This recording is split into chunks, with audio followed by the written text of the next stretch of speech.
Komitasiz kısmı.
Ջան, այսօրվա միջոցառումը այդպես է տենց օգտվելով առիթից, որ ոչ աշխատանքային օր է,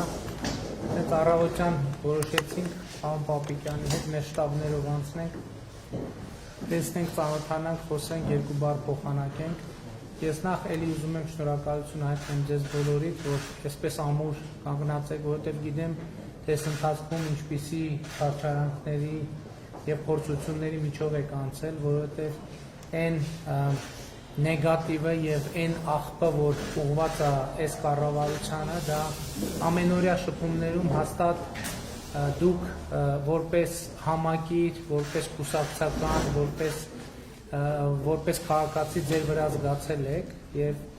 այն, որ դուք այս ամեն ինչի միջով անցել եք եւ կանգուն եք մնացել, շատ բանի մասին է վկայում եւ ես ուզում եմ ձեզ դրա համար շնորհակալություն հայտնել, բայց նաեւ ուզում եմ հետեւյալը ասեմ, որ նույնիսկ ամենածանր պահերին ես գիտեմ, որ դուք ներսում իմացել եք, նույնիսկ եթե պահին ինչ-որ տեղեկատվություն չեք ունեցել, նույնիսկ եթե բանավեճի մեջ փաստարկ չեք ունեցել, դուք իմացել եք, որ այսօր Հայաստանում կա մի կառավարություն, որը չի գնա սեփական երկրի շահերի դեմ, որը այո, շատ փորձություններ, դաժան ըստ էության մենք որ նայում ենք, մեկ-մեկ քննարկում ենք, ասում ենք, մարդ պետք է բան ունենա, էլի, ճակատագիր ունենա, բախտ ունենա, պիտի հենց այս ժամանակաշրջանում, հենց այս աշխարհաքաղաքական միջավայրում, հենց այս պայմաններում ստանձնել Հայաստանի Հանրապետության կառավարման ղեկը եւ ինչ որ հիմա գիտեք ինչ, շատ հետաքրքիր բան կա, իրականում բանավեճ կա, որ ոմանք փորձում են ցույց տալ, որ այդ մենք ենք այդ ամեն ինչը ստեղծել, բայց իրականությունն է նա, որ այդ մենք եկել ենք եւ իշխանությունը ստանձնել ենք այն եզրագծին, որտեղ այդ ամեն ինչը արդեն սկսվել էր եւ թափանիվը պտտվում է։ Եվ էլի ասում եմ, սա ոչ թե բանա մեկնաբանություն է, էլի եկեք գնանք վերադառնանք 2018 թիվ։ Տեսնենք ինչ էր հայտարարում Սերժ Սարգսյանը որպես վարչապետի տեխնատու ազգային ժողովի ամբիոնից։ Հա մեզ ասում են ձախողել են բանակցային գործընթացը։ 2018 թվականի ապրիլի 17-ին Սերժ Սարգսյանն ասում էր բանակցային գործընթացը կանգնած է եւ բան չի ներշնչում, լավատեսություն չի ներշնչում, որովհետեւ Ադրբեջանի ակնկալիքները բանակցային գործընթացի անիրատեսական են եւ անընդունելի մեզ համար։ Հիմա դուք բանակցային գործընթացը բերել հասրել եք մի կետի, որտեղ քաջալերել եւ ոգևորել եք Ադրբեջանի, ունենալ անիրատեսական եւ անընդունելի պահանջներ բանակցային գործընթացում։ Եվ սա ասելով եկել եք մեզ ասում եք նոր կառավարությունը բանակցային գործընթացը ձախողեց։ Հետևաբար ձեզ ասածը այն է, որ մենք պետք է ընդունեինք Ադրբեջանի անընդունելի պահանջները։ Իսկ որոնք էին այդ անընդունելի պահանջները, էլի այս թեմայով գնացի, բայց հեսա կանդրադառնամ Դավթաշենում խոստացածս թեմային։ Որոնք էին այդ անընդունելի պահանջները։ Սերժ Սարգսյանը ինքն է ասել, որ մենք ասում էինք 16 թվականի արդեն ինքան մեջբերել եմ այդ հարցազրույցները, ամսաթվերն են հիշում։ 16 թվականի, թե 17 թվականի նոյեմբերի 16-ին, թե էական չի լավ։ Ասում եմ մենք, ասում ենք 7 շրջանները տալիս ենք, դուրս ենք գալիս, բայց Ադրբեջանը ամեն անգամ դնում է նորանոր պահանջներ։ Այսինքն բանակցային գործընթացը բերել եք այն կետին, փոխանցել եք նոր կառավարությանը, որտեղ հայկական կողմի դիրքորոշումներն ա, որ 7 շրջանը տալիս ենք Ադրբեջանն ասում է, չէ, չեմ ուզում 7 շրջանները, ավելին պետք է տաս։ Գալիս են ասում են բանակցությունները ձախողեց։ Այսինքն տրամաբանություն պետք է ունենեն, թե չէ։ Հետո ասում են պատերազմ սկսեց, պատերազմ հրահարեց։ Սերժ Սարգսյանը 2017 թվականի էլի որպես վարչապետի տեխնացու հանդես գալով ազգային ժողովի ամբիոնից ասում է, այլևս շատ երկար ժամանակ չպետք է հույս ունենանք, որ Ադրբեջանը ուխտադրոշի վերջը ռազմական ճանապարհով չլուծի հարցը։ Ինքը արձանագրում է բանակցային գործընթացի ձախողումը եւ պատերազմի մեկնարկը, որը 2016 թվականի նստեյության մեկնարկել է։ Մեզ մեղադրում են բանակցային գործընթացը ձախողելու, պատերազմ սկսելու մեջ։ Եվ ես նկատի ունեմ հետևյալն է, այսօր Դավթաշենում ստեղծված հանդիպման ժամանակ ասում են նաև ընտրությունների մասին է պետք խոսալ։ Այսօր ասում են բան, հայտարարություններ են անում շատ ուժեղ, շատ այնքան ժողովուրդ, այնքան խորացեք հլարվող, գիտեք ինչ, ես մեր հանրությանը բոլորի խորհուրդ եմ տալիս, հարցազրույցները բան ոնց է, որ մենք լսում ենք, դες մի անգամ լսում ենք, եղավ ու գնում ենք մեր գործերով ենք զբաղվում, ինչ որ տպավորությունների տակ։ Ես խորհուրդ եմ տալիս վերադառնալ մի հատ էլ լսել, մի հատ էլ զուտ բանի ասվածի, բացի տեքստից նաև ենթատեքստը եւ խորքը, ջանա, խորքը հասկանալու համար։ Ասում են, այս իշխանությունը ընտրությունները կեղծելու բարոյական ռեսուրս չունի։ Մի րոպե, եկեք մի հատ հասկանանք։ Այս ամենամեծ գնահատականն է մեր իշխանությանը, որովհետև ասում է, սրանք որ մեր նման անբարոյական չեն, որ ընտրություն կեղծեն։ Ճիշտ է ասում մարդը։ Կողմնակիցներն էլ տարածում են, այս իշխանությունը չունի բարոյական ռեսուրս ընտրությունը։ Հա, ասում են, որ այս իշխանությունը անբարոյական չի, ոնց կար այս իշխանությունը, մեր նման չի։ Ասում է, այդ թարգմանաբար նշանակում է, այս իշխանությունը հոմեր նման անբարոյական չի, որ բան անեն, տանեն ящикները փոխեն, չգիտեմ լցոնում անեն, այո, մենք ոչ թե այս իշխանությունը ընտրություններ կեղծելու բարոյական ռեսուրս չունի, որովհետև այս իշխանության բարոյականության մեջ ընտրություն կեղծելը չի մտնում, եւ այս իշխանությունը ընտրություն կեղծելու կարիք չունի, որ մի պարզ պատճառով, որտեղ մեզ ասում են կարճած են իշխանությանը, կարճած են, կարճած ելնեինք, մենք չենք նախաձեռնել այս արտահերթ ընտրությունները։ Ինչ դուք ձեր բանով հեղափոխություն էիք անելու, անեիք, 7 ամիս, ոչ մեկ, ոչ դեմները, ոչ ըստ էության արգելք չի անեիք, բայց մենք իշխանությանը կարճած ենք, ինչ ենք ընտրություններ նշանակել։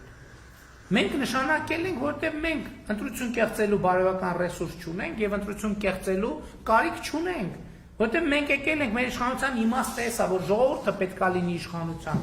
եւ ոչ թե մենք։ Եվ մենք ընտրություններին մասնակցում ենք ժողովրդին այդ հաղթելու շանսը տալու համար։ Թող ժողովուրդը որոշի։ Թող ժողովուրդը որոշի, որ ում ուզում ընտրի, ում ընտրի, մեզ համար օրենք է։ Եվ երբ որ ասում ենք, որ ժողովուրդը հաղթելու, նկատի չունենք միայն այն տարբերակը, որ մենք ընտրվենք։ Ով էլ ընտրվի, ընտրությունները չեն կեղծվելու։ Ես էլ եմ կարծում, որ մենք ենք ընտրվելու։ Ես չեմ էլ կասկածում, որ մենք ենք ընտրվելու։ Բայց ես ուզում եմ ուրիշ բան ասեմ։ Մենք ընտրությունները չենք կեղծում նրա համար, որովհետև գիտենք մենք ենք ընտրվելու։ Բայց մենք էլ չընտրվենք, մենք չենք կեղծելու ընտրությունները, ժողովուրդ ջան, ոչ մի տենց պարագա չկա, որ մենք կեղծենք ընտրությունները։ Չկա տենց բան։ Բայց նախկիններն էլ չեն ընտրվել։ Դե դա արդեն ես էլ եմ ասում, մենք եկել ենք, որ ժողովրդին իշխանությունը ապահովենք։ Եվ ես մեր բոլոր կողմնակիցներին կոչ եմ անում։ եկեք դուրս գանք մեր պատճառներից։ Ինձնից սկսած։ Որովհետև ասենք ես ըստ էության համ մի մոմենտ դուրս եկե մարզերում հանդիպումներ էի ունենում, բայց մայիսի 12-ի, ճիշտ ասած մայիսի 12-ից ենք որոշել, որ հանդիպումներ անենք այսպես Երևան քաղաքում, բայց իրադարձությունների պատճառով տեղի չունեցավ, բայց ինչու ենք այսօր մենք որոշել, որ ձեզ հետ հանդիպենք, որտեղ մինչև 3 այնուամենայնիվ մենք չենք գտնում այն ճիշտ բանաձևը, որով մենք կարող ենք ազնիվ, հպարտ, հստակ գալ ժողովրդի առաջ կանգնել եւ ասել ժողովուրդ, մենք այս հարցը լուծելու ենք հետեւյալ կերպ։ Եվ մենք այսօր նաեւ Գեղարքունիքի մարզ այցելության արդյունքներով, նաեւ մեր զինվորականների հետ խորհրդակցելով մենք եկանք այդ բանաձևը 3 հրապարակեցինք։ Եւ այդ բանաձևի մեջ էլ եմ ասում, ոչ մի մեզ փորձում են անդադ ներկայացնել դավադիր։ Մենք գաղտնի պայմանավորվել ենք, ինչ ենք արել։ Ժորժ ջան, մենք ոչ մեկ այդ ոչ մի գաղտնի բան չենք պայմանավորվել։ Ոչ մի գաղտնի բան չենք պայմանավորվել։ Եթե պայմանավորված լինենք, այս ամեն ինչը չէր լինի։ Մենք ամեն ինչ արել ենք հրապարակային, նույնիսկ սխալն ենք մենք հրապարակային անում։ Եկեք ճիշտ հասկանանք իրար։ Նույնիսկ սխալը մենք մեր նույնիսկ սխալը չենք թաքցնում, բայց բոլոր այն դավադրությունները, որ մեզ վերագրվում են, դրանք կեղծիք են։ Եվ մենք այսօր պարզ, հստակ ասում ենք, որ մենք սահմանային իրադրության հետ կապված այո ունենք բանաձև եւ այդ բանաձևը առաջարկում ենք միջազգային հանրությանը եւ Ադրբեջանին։ Այդ պատերազմի առաջին կետը հետեւյալն է, որ պատերազմի վերսկսումը մենք պետքա բացառենք եւ պետքա լուծենք խաղաղ ճանապարհով։ Ընդ որում դա տեղի է ունեցել Ադրբեջանի նաեւ հայտարարությունների վրա հիմնվելով, որովհետեւ մեր գնահատականը ուրիշ է եղել եւ ուրիշ է։ Իրանք ասում են, չէ, դուք այդ գնահատականի մեջ սխալվում եք։ Մենք ասում ենք, որ ձեր նպատակը պատերազմ հրահրելն է, իրանք ասում են, չէ, ինչ եք ասում, սա սահմանի հետ կապված, հեսա մենք քարտեզ ունենք, որ գիծը սենց է անցնում, մենք էլ քարտեզ ունենք, որ գիծը սենց է անցնում։ Եվ հետեւաբար, եթե սահմանի մեջ է հարցը, շատ լավ, ուրեմն եկեք երկուստեք հայելային զորքերը հետ քաշենք սահմանային գծից, տանենք մշտական տեղակայման վայրեր, թողան միջազգային դիտորդներ Ռուսաստանից կամ ԵԱԿ Մինսկի խմբի համանախագահությունից, համանախագահ երկրներից կանգնեն այդ կետերում։ Այսինքն մենք արձանագրենք, իրանք կանգնեն տեսնելու, որ զորքերը երկու կողմից չեն մտնելու, եւ մենք սկսենք տեսնենք քարտեզներով նայենք սահմանը որտեղով անցնում։ Ընդ որում համենայն դեպս սպասենք, պիտի գա, որովհետեւ ինչու պիտի մերժեն այս առաջարկը։ Ինչն է վատը այս առաջարկի մեջ։ Մերժելու համար պետք է նաև ասել, թե ինչն է վատը, ինչն է պրոբլեմը։ Չկա ոչ մի պրոբլեմ։ Եվ հետևաբար ուզում եմ ասել, որ պետք չի այստեղ դավադրությունների մեջ ասում են, վայ Ղարաբաղի, հիմա էլ Ղարաբաղի հարց են կապում։ Սահմանների դեմարկացիան էլի եմ ասում։ Սև լճի հատվածում մեր սահմանը որտեղով անցնում, դա ինչ կապ ունի Ղարաբաղի հարցի հետ։ Ղարաբաղի հարցը այլ հարց է, եւ Ղարաբաղի հարցի լուծման բանաձևը վերահաստատել են ԵԱԿ Մինսկի խմբի համանախագահները վերջերս իրանց տարածած 3 հայտարարությունների մեջ։ Եվ ես ուզում եմ ասել, որ կա մի հետեւյալը, մեզ ուղղված բոլոր դավադիր մեղադրանքները դրանք պարզ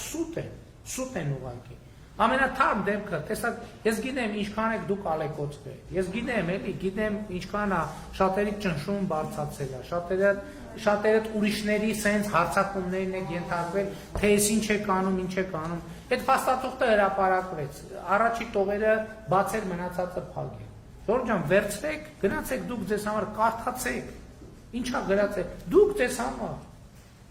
Լավ մի հատ էլ օբյեկտիվ մասնագետ հրավիրեք, ասեցիք ես գրածի մեջ բան կա, թե չկա։ Ասում են, չէ, Հայաստանի սահմանի դեմարկացիա պետք չի։ Դա ամենամեծ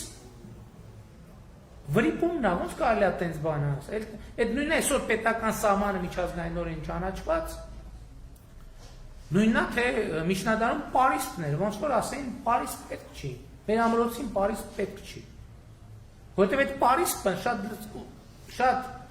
կայուն պաշտպանություն է նաև, ոչ երաշխիք։ Այսօր աշխարհում անվտանգության երաշխիք չկա, սիրելի հայրենակիցներ։ Մենք տեսնում ենք նույնիսկ այնպիսի հզոր պետությունները, ինչպիսին Ռուսաստանն են, ինչպիսին Միացյալ Նահանգները, անվտանգության ինչ մարտահրավերների առաջ են կանգնած։ 100% երաշխիք անվտանգության ոչ միտեղ գոյություն չունի։ Բայց մենք գնում ենք այս ճանապարհով։ Եվ մենք գնում ենք ուրիշ հարց ենք դնում։ Մենք այսօր տեսնում ենք, որ այո, այսօր այս պայքարի բովանդակությունը իրականում կապ ունի այո Ղարաբաղյան շարժման հետ, որովհետև այսօրվա պայքարը նույնպիսի պայքար է հանուն ինքնիշխանության, հանուն պետականության, հանուն անկախության, հանուն քաղաքացիության։ Եվ այս պայքարի դիրքերը մենք չենք կարող լքել։ Չենք կարող ուղղակի լքել, բացառված է մենք փախնող չենք։ Մենք նույնիսկ կախաղանից չենք փախնի։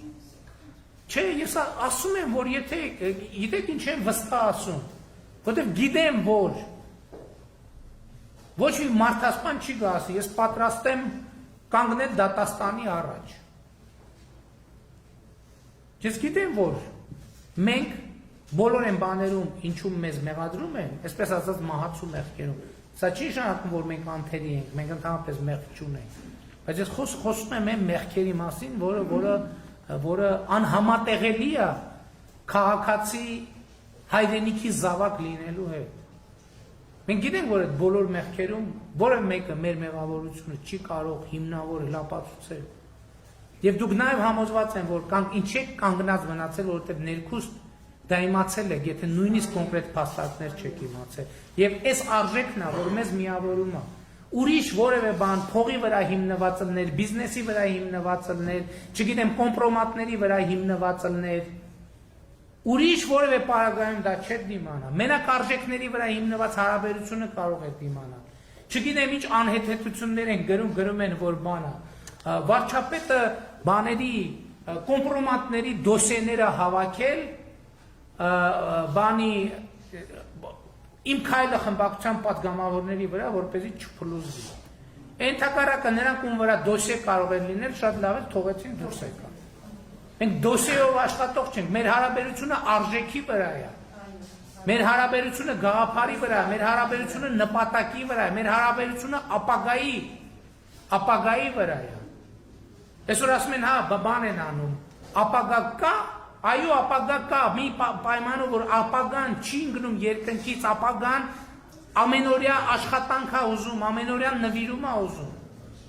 ապագան հետևողականություն է ուզում, ապագան ուզում է ամրություն,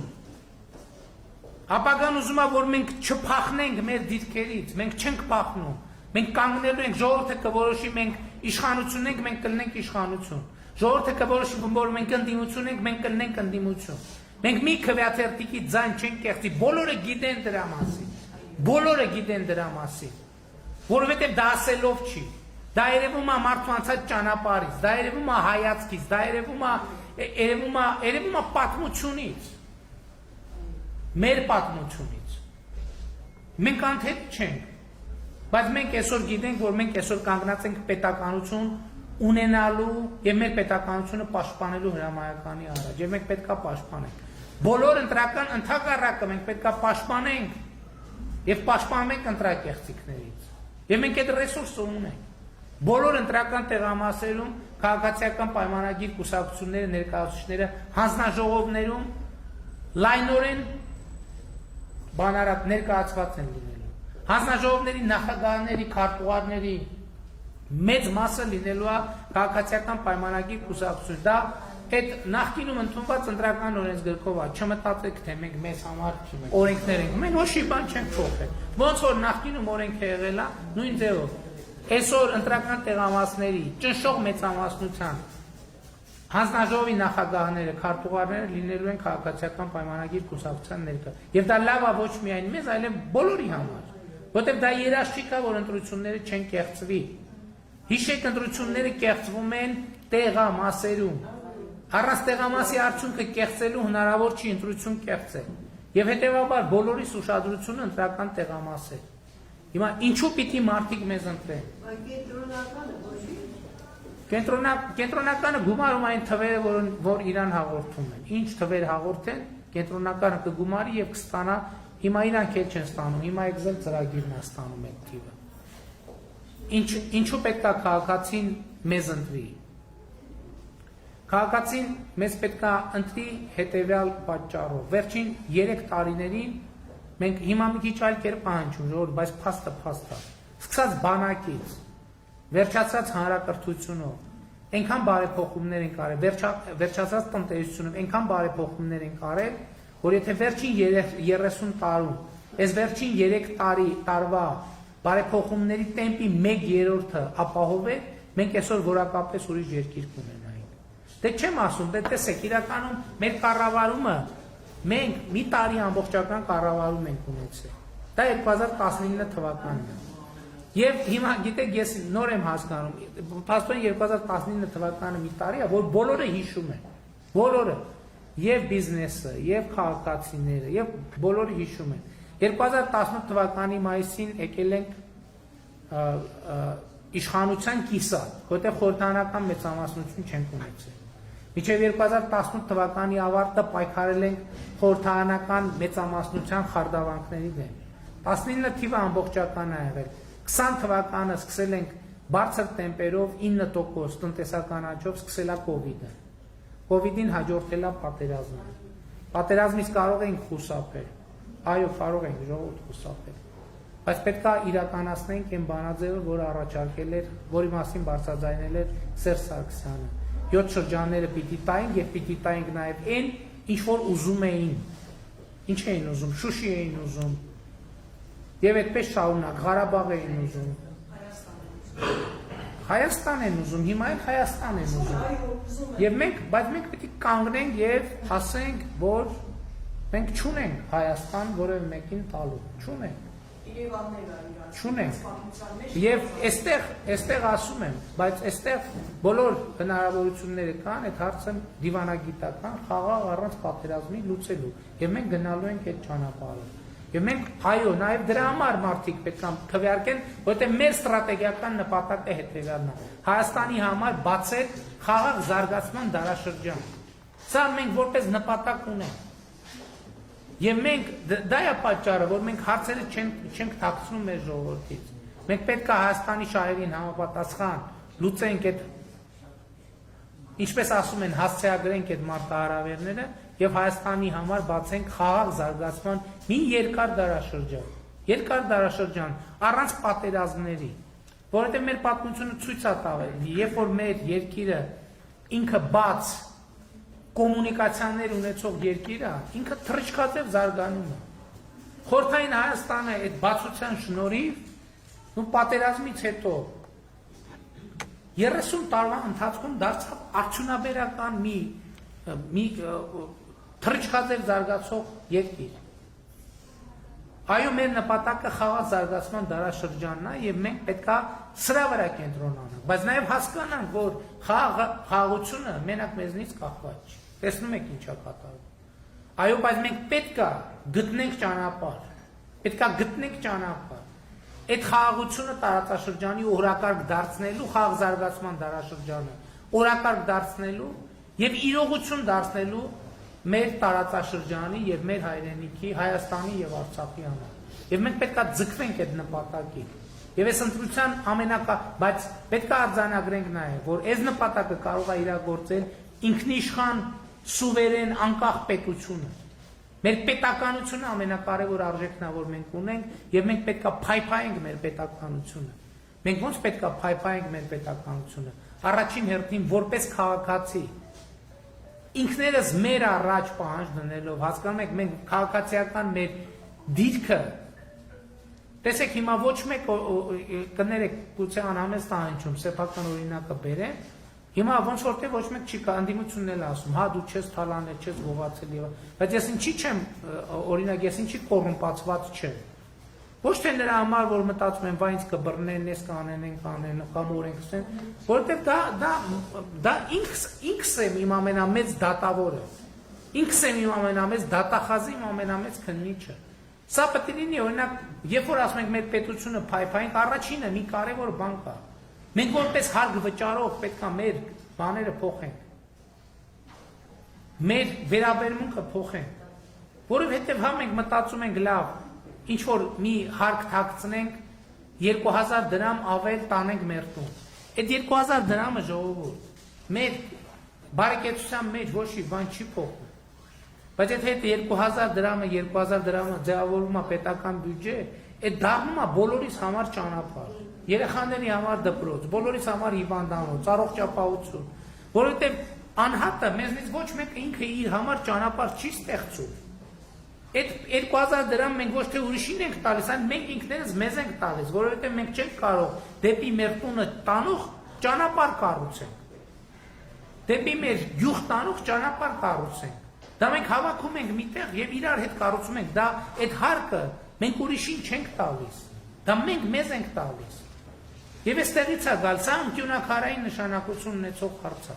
Որպես հարկ վճարող մեր դիրքորոշումը եւ վերաբերմունքը պետք է փոխվի։ Այստեղից է սկսում պետությունը։ Երբ որ կա հարկ վճարող եւ երբ որ կա այդ հարկերը հավաքագրող եւ հարկերը բաշխող եւ բոլորի անվտանգության եւ բարեկեցության համար ծախսող, սա անկյունակարային դրույթ է։ Ցավոք սրտի 30 տարի մենք այդքան էլ այս ընկալումը չենք ունեցել։ Եվ նորմալ է համարվել, որ կարանք դե մի քիչ էլ հարկ չվճարենք։ Ես սա չեմ ասում որպես քննադատություն, մենք պետք է մեր անցած պատմությունը ախտորոշենք եւ այդ պատմության հիման վրա անենք հետեւություններ։ Պարոն Վարշապետյան,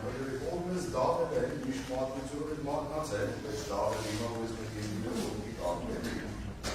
Իմ կարգը։ Ես էլի ուզում եմ ասել, օրինակ ամենաշատը մեզ մեղադրում են այդ դատա իրավական, մեզ ամենաշատ տոված մեղադրանքներից մեկը թուլությունն է։ Բայց ես էլի ես տենց որ մեղադրանքները ալնում, ես ասում եմ, չէ, այնտեղ ասի ես ոչ մի մեղադրանք չեմ բանանում, այսպես ասած արհամարում։ Ես այդ բոլոր մեղադրանքները ընդունում եմ եւ ինձնից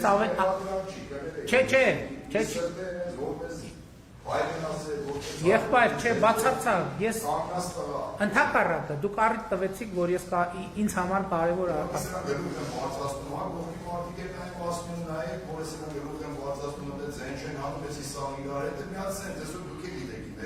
Հա, այդ էլ են չէ ասում, որ պայմանավորված է, որ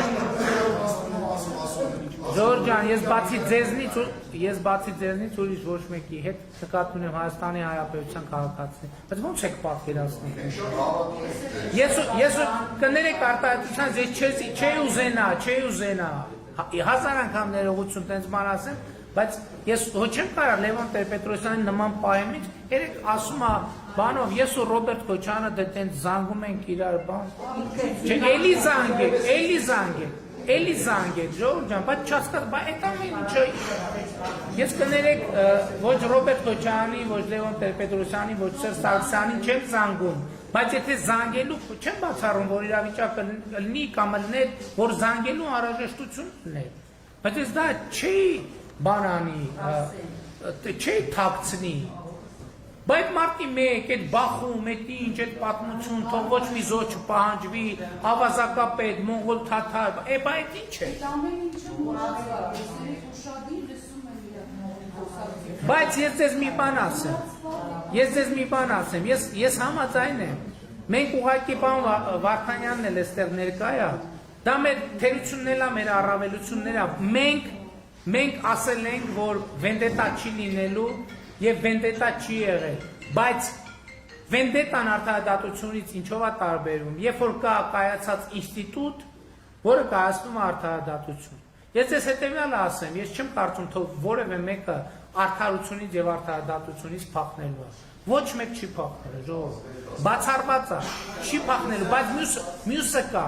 Մենք ինչ որ խոստացել ենք, ես հեղափոխության հարթակից ասել եմ, վենդետա չի լինելու։ Մեր ամենամեծ ցավը եւ ամենամեծ խնդիրն է նա, որ մենք ինչ խոստացել ենք, մեր պահվածքի մասով արել ենք։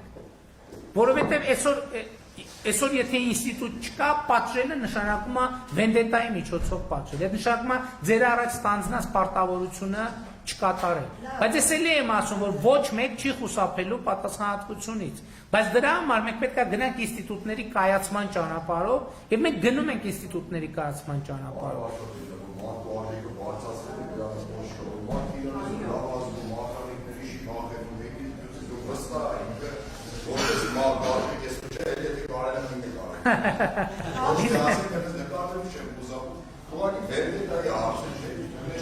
Արդարադատության հարցն է, այո, արդարադատություն։ Դες դրա համար ինչ եմ ասում եմ նախ քաղաքական մակարդակում մենք մեր պատյաններից դուրս ենք գալիս։ Մենք չպետք է փակված մնանք, այո, մենք փակված մնացել ենք շատ երկար ժամանակ, որովհետև մենք ենք առաջին հերթին մեզ մեղադրել։ Մենք ենք առաջին հերթին մեզ մեղադրել, բա ինչ եղավ հիմա, որ մենք դուրս եկանք։ Ասեմ, որտեղ մենք մեր դատը արեցինք։ Ես էլի կրկնվում եմ, բայց էլի եմ ուզում ասեմ։ Չի ինձ համար ավելի խիստ դատավոր, քան ես ինքս եմ բացառվածավոր լինի։ Եվ այդ բոլոր մեղադրանքները ես ընդունել եմ, բոլոր մեղադրանքները ձևակերպել եմ եւ ինքս ինձ իմ ներքին դատարանում ինձ դատել եմ այդ բոլոր մեղադրանքներով։ Որովհետեւ ընդ որում դա ամենադժվար դատն է, որովհետեւ ասում եմ ուրիշ հետ խոսալիս մի բան կարաս ցեն ձևակերպես, մի բան այլ կերպ, մի բան թաքցնես, մի բան ճոխացնես, մի բան մեղմացնես, բայց ինքդ քեզ չես կարող խաբել։ Եվ ես այդ դատի արդյունքում ես եկել եմ եւ ասում եմ, այո, ես հավակնում եմ Հայաստանի Հանրապետության վարչապետի պաշտոնին, որովհետև ես գիտեմ, որ ծառայել եմ ազնիվ ժողովրդին, մաքսիմումով եմ ծառայել ժողովրդին եւ ժողովուրդը ինչքան ուզենա, ես այդքան կծառայեմ ժողովրդին։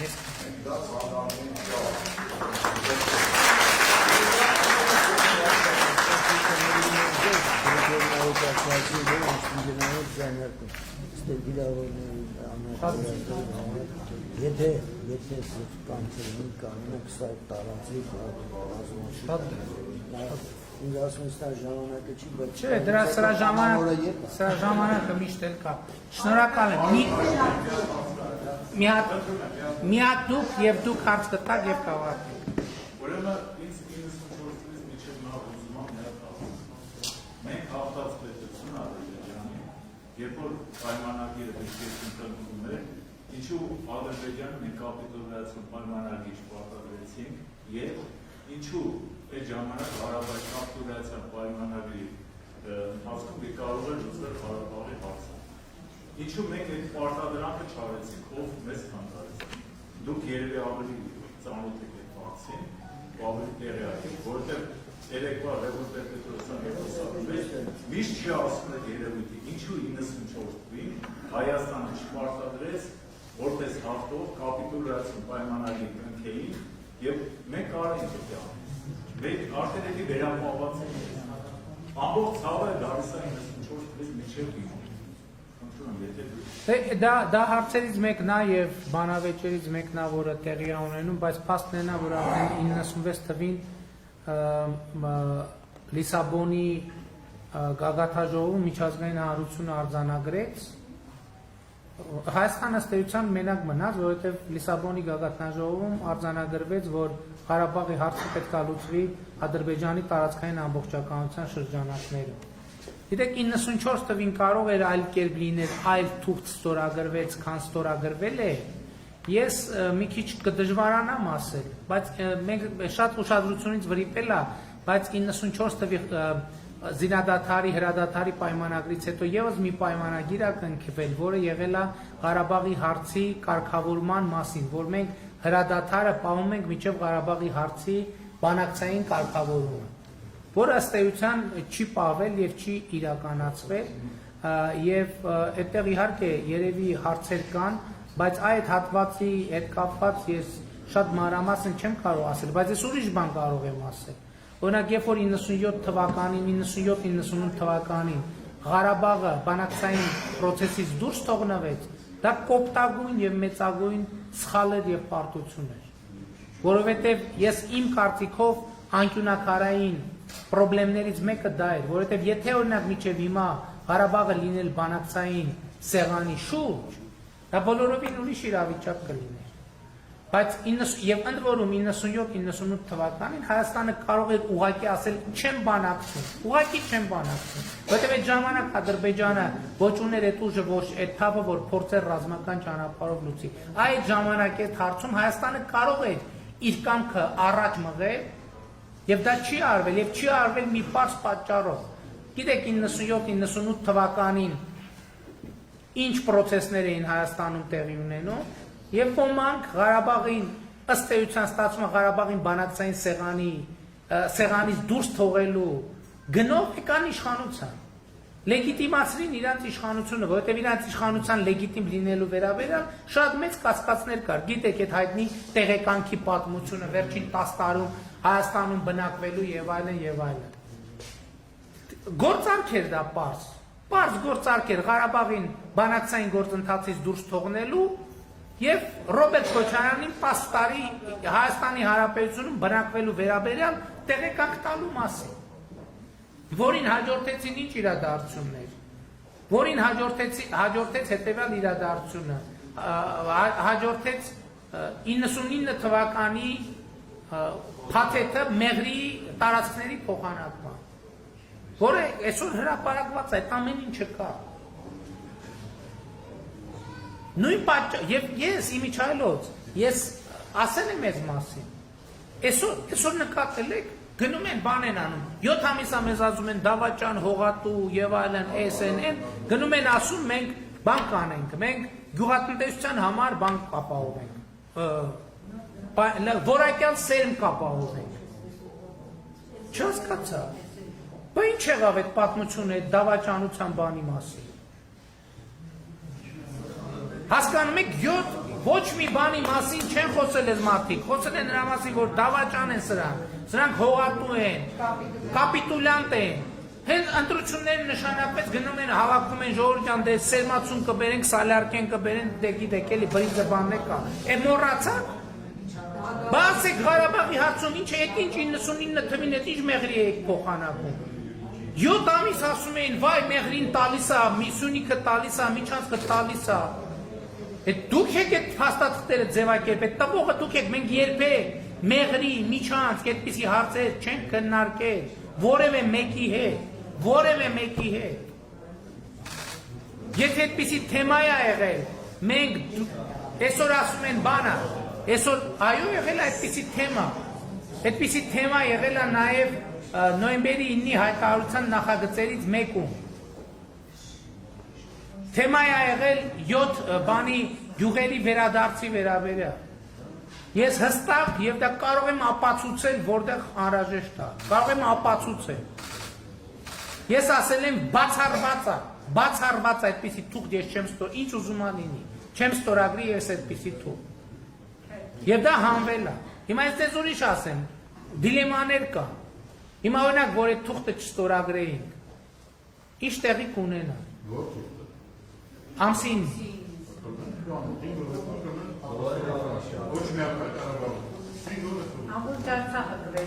Հետաքննայտ է, եւ մեր 30,000 բանակը կհայտնվեր շրջափակման մեջ։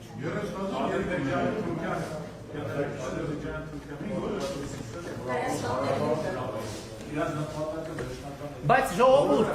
ախր հիմա ես բանը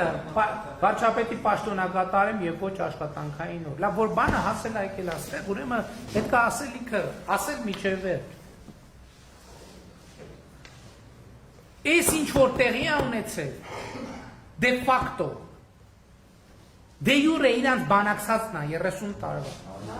Հասկանում եք, ես ի վերջո պետք է մենք հասկանանք թե չէ։ Իրանց բանակցածն է, եւ ես սա կարող եմ ապացուցել, եւ ես սրա մասին խոսել եմ։ Հրապարակած է եղբայր։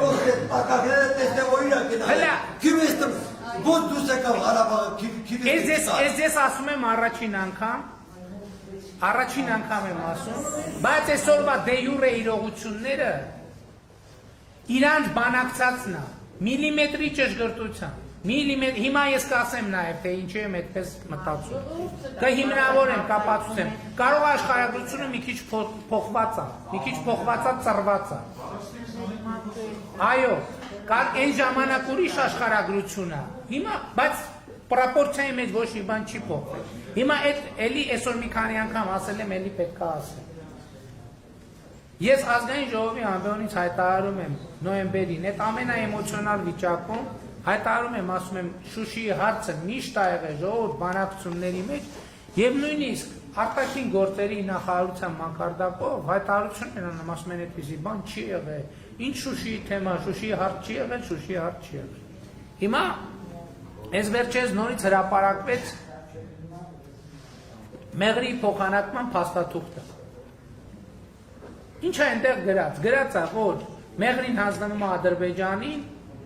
Լեռնային Ղարաբաղը ստորակել, Շուշիի շրջանը ստորակել, Լաչինի շրջանը հանձնվում են Հայաստանին։ Ես հիմա այդ փաստաթղթի բովանդակությունը չեմ քննարկում։ Ես ձեր ուշադրությունն եմ հրավիրում ձևակերպմանը։ Լեռնային Ղարաբաղը ստորակել, Շուշիի շրջանը ստորակել, Լաչինի շրջանը, այսինքն Շուշիի շրջանը Լեռնային Ղարաբաղից առանձնացված է եւ դրված է Լաչինի հետ նույն շարքի մեջ, որպես ինչպես Վարդան Օսկանյանը, Ռոբերտ Քոչարյանի արտաքին գործերի նախարար 99 կամ 2000 թվականին ասում է դրված է օկուպացված տարածքների շարքում։ Հաջորդ փաստը ի վերջո քայլ ես բերեցի եւ ստիպեցի, որ Սերժ Սարգսյանը խոստովանի, որ այն ինչ որ ինքը ասում է, որ հանրաքվեով պետքա լուծվի Ղարաբաղի վերջնական կարգավիճակը, ինքը հարցազրույցներից մեկում վրիպում թույլ, այսինքն վրիպում չէ, ստիպված է, օգտագործեց բնակչություն բառը, դες ասի դե եկեք հասկանանք ինչ է նշանակում այդ բնակչությունը։ Եվ իրանք խոստովանեցին, որ այդ բնակչությունը նշանակում է Ղարաբաղի հայ եւ ադրբեջանցի բնակչություն։ Հիմա 88 թվականի Ղարաբաղից դուրս է եկել 40,000 ադրբեջանցի։ Այդ 40 իրանց բանակցած փաստաթղթերում հղում է տրված մի փաստաթղթի, հետո այլ փաստաթղթի, հետո այլ այդ հղումների հետևից որ գնում ես, տեսնում ես, որ իրավական բազա է ստեղծված, որ ներքին տեղահանված կամ փախստական համարվի ոչ միայն նա, որ դուրս է եկել այդ պահից այդտեղից, այլև նրա զավակը, հիմա այսօր Լեռնային Ղարաբաղի ադրբեջանցի բնակչությունը քանի հոգի է, ով կասի։ Իսկ ձեզ համար պարզ չի, որ այդ կետին հասնելուց Ադրբեջանը գալու էր ասելու էր 80,000 այն բնակչությունը կամ 120,000 է։ Կամ որ այդ բնակչությունը հանրաքվեին մասնակցի պետքա բնակիչ լինի, որտեղ պետք է բնակվեր, պետքա բնակվեր Շուշիում, որտեղ նախկինում է բնակվել, պետքա բնակվեր Խոջալույում, պետքա բնակվեր այդ տեղերում, որը կազմում է տարածքի 25%-ը, հիմա ուղղակի տարածքի աշխարհագրությունն է փոխվել։ Հիմա այս բաները այդքան լավ չի, որ sense խոսում ենք, բայց արդեն ստիպված ենք խոսել։ Խոջալույի փոխարեն Հադրութա։ Եվ այլն եւ այսպես շարունակ, այս պատերազմի արդյունքները իրանց բանակցածն են։ Մենք կռիվ ենք տվել այդ բանակցածի դեմ, ժողովուրդ։ Կռիվ ենք տվել, հուսահատ կռիվ, չեմ ոնց որ ասում եմ։ Ոնց որ ավարայրի ճակատամարտում ենք հուսահատ կռիվ տվել, այսպես էլ ենքան։ Այսօր եկել են էլի եմ ասում, Բաթումի եւ Ալեքսանդրապոլի պայմանագիր ստորագրող քաղաքական ուժը մեզ ասում է դավաճ է։ Մենք գնացեք այդ պայմանագրերի, եթե այնտեղ ստորագրել, ինչա որ ձեր կուսակցականներն են դավաճ, որ դաշնակցությունից են դավաճան չեն, որ քաղաքացիական պայմանագրից են դավաճան։ Բա միջև այդ պայմանագիրը քանի քառակուսի կիլոմետր է եղել Հայաստանը եւ ինչքանն են կորցրել։ Ինչի դավաճան չեն։ Այդ ոնց է իրանք դավաճան չեն, մենք դավաճան ենք։ Մի հատ ես բան եմ ասում էլի, ժողովուրդ։ Եկեք բան չանենք։ Եկեք մեզ ասում են դավաճան, մենք հիփ-հոփ։ Եկեք, ոչ։ Մի վախեցեք այդ բառից։ Դավաճան, եկեք տենանք ով է դավաճանը, շատ լավ։ Հողատու, եկեք տենանք ով է հողատու։ Կապիտուլյանտ եկեք տենանք ով է կապիտուլյանտը։ Համեց Գերեի վերջին բայց այն ուստեղից ուշանում բայց ինժեներային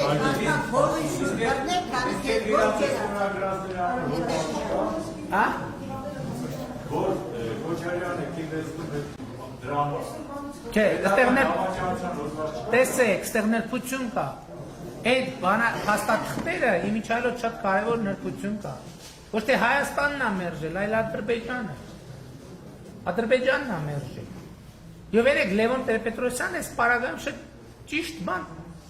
մեկնաբանություն արեց, ասեց, որովհետև իրանք չեն էլ ուզեցին լուծեն հարցը, իրանք ժամանակը տեսել են, իրանք տեսել են Հայաստանում ինչ է կատարվում։ 99 թվին, 2000 թվին, 2005 թվին, 2010 թվին, 2013 թվին, տեսել են ինչ է կատարվում։ Ասել ենենա, դինամիկան մենք տեսնում ենք դեպի ուրագն, ինչ ենք շտապում։ Եվ այն ժամանակա, պատերազմը ծագել է այն ժամանակ ժողովուրդ։ Եվ օրինակ տեսել են, որ Հայաստանում տրամաբանություն է փոխվում։ Ոնց մի րոպե կարող է զարգանալ այս երկիրը։ Ոնց էս 2019 թիվ է եղել այս երկրում։ Կարող է զարգանալ, ոնց կարող է պետականությունը ուժեղանա։ Իհարկե։ Այո, այդ որ Սերժ Սարգսյանի եւ Ռոբերտ Քոչարյանի ժամանակ արդեն վերջին շրջանում պատերազմ չի սկսել։ Ինչու 2020 թվականին սկսել, որտեղ ասելա ոնց մի րոպե ժամանակ եւ տեսելա որ կարա 10 տարի էլ սպասի, դրանից մենակ կշայի։ Հիմա հասկացելա որ 5 տարի սպասի կարող է ուշ լինի արդեն։ Դա վեց բաները ակնհայտ չի։ Եթե չենք հավատում, ասում եմ, եկեք գնանք տեսնենք 2018-ից 20 թիվը ինչ է արվել զինված ուժերի համար, նախկինում ինչ է արվել զինված ուժերի համար։ Բոլորն էլ եղել են, բոլորն էլ եղել են։ Եվ վերջին հարցը խնդրում եմ։ Ես 15 տարի ամերիկացի ստացա, որ օրենքը ամենակարևորն է պետությունը երկար ապրելու համար, հարստանալու համար։ Դուք 3 տարվա ընթացքում շատ բարի գտնվեցիք, երևի ձեր էությունն է բարի, ձեր ընկերներն էին բարի, պետք է շատ խիստ այդ հարցը դրվել, ամեն հարց, որպեսզի մեր երկիրը բարձրացներ, ովքեր կանգնեն։ Դա ուղղակի չգիտեմ ընդունեք թե չէ։ Կընդունեմ, բայց եթե կարելի արձագանքեմ, էլի, խնդրում եմ։ Տեսեք, այն ընկերները, որ ինձ հետ աշխատում են, իրանք կվկայեն, որ այն իմաստով, որ ասում եք բարի, ես ամենևին բարի չեմ։ Բացարձակ բարի չեմ։ Ես կարամ շատ դաժան լինեմ, կարամ շատ խիստ պատժեմ, եւ այլն, եւ այլն։ Բայց այդտեղ ուրիշ խնդիր կա։ Ես քաղբանտարկյալ եմ եղել Հայաստանի Հանրապետությունում, հասկանում եք։ Ես քաղբանտարկյալ եմ եղել Հայաստանի Հանրապետությունում։ Եվ ես չեմ կարող իմ կենսագրությունը անարգել հրովարտակներով մարդկանց բանտ ուղարկելու եւ մարդկանց բանտից ազատելու միջոցով, հասկանում եք։ Ես իմ անցած քաղաքական ճանապարհը կանարգեմ, եթե ես այդպես վարվեմ։ Ես ուզում եմ, որ ինստիտուտ կայանա, եթե մեղավոր է մարդը, պատժվի, եթե անմեղ է, անկախ նրանից ես իրան սիրում եմ, թե ատում, մնա ազատության մեջ։ Սա շատ կարևոր բան է, որովհետև այդ պետության, դուք ասում եք օրենքը Ամերիկայում օրենքը ոչ թե նախագահի քմահաճույքով է գործում, այլ դատավորի քմահաճույքով է գործում, այդ քմահաճույք չի։ Եվ այնտեղ չկա բան, մեկը ասի, այս դատավորը կաշառք վերցրեց, հարց որոշեց, դատարանը որոշեց։ Ընդ որում այնտեղ էլ են անարդար դատավճիռներ լինում, ժողովուրդ։ Ասենք հայտնի փաստեր կան, որ մարդկանց մահվան են դատապարտել, ի կատար են ածել դատավճիռը, հետո այս ԴՆԹ բան անալիզները ի հայտ են եկել, ասել այդ մարդը անմեղ է։ Իմ երկրորդ հարցը, գերիների հարցի վերաբերյալ դուք դատավորված եք։ Ես գերիների հարցի 6 նոր գերիներ կան։ Այո։ Արևանքված, որ ասում են գերիներ։ Ես եկեք այդ հարցի վերաբերյալ շատ մանրամասն չասեմ, ասեմ միայն մի բան։ Ակնհայտ է, որ գերիների վերադարձը ժամանակի հարց է։ Գերիների վերադարձը ուղղակի Ադրբեջանը այդ ինչ են ասում, որ պայմանավորվածություն ունեք ընտրություններից Ժողովուրդ ջան, ես ոնց եթե պայմանավորվածություն, ընդհակառակը պետք է այդ պայմանավորվածություն ունենալ ընտրություններից առաջ։ Ես չգիտեմ կարող է ուրիշները պայմանավորվածություն ունեն, որ լսի հանկարծ միջև ընտրությունը, բայց եթե պայմանավորվածություն ընդհակառակ ընտրություններից առաջ, օր առաջ, որ գան ասեմ, ժողովուրդ տեսակ այդ հարցը լուծեցի եւ այլն եւ այլն եւ այլն։ Ես դրա համար եմ ասում, միշտ պետքա այդ ձևակերպումները կան, որ ասում են, սենց են ասում, այդ ձևակերպումների մեջ իրանց պատասխանները կան։ Եթե մի քիչ ուշադիր կարդանք, լսենք ինչ են ասում։ Արդեն եթե պայմանավորվածությունը թակարդակ ընտրություններից առաջ պետքա դա տեղի ունենա։ Ոչ թե պահել։ Պատասխանը կան։ Հա? Դե շատ է իրավունք մանրի։ Դե ես պատասխանել եմ, այդ Իգնատ Մամյանի բանաստեղծությամբ պատասխանել եմ եւ կարծում եմ դա ճիշտ պատասխան է։ Շնորհակալ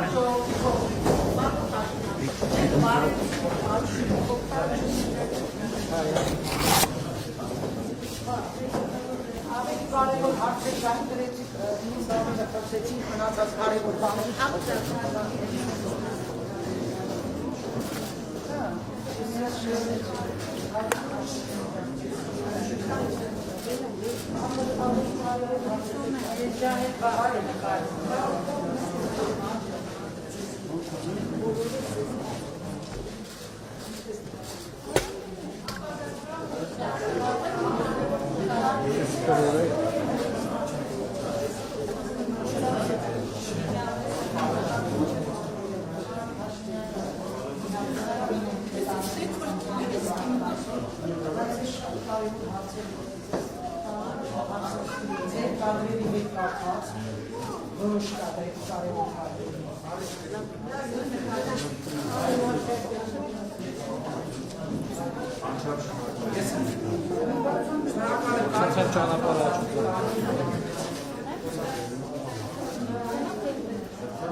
Sen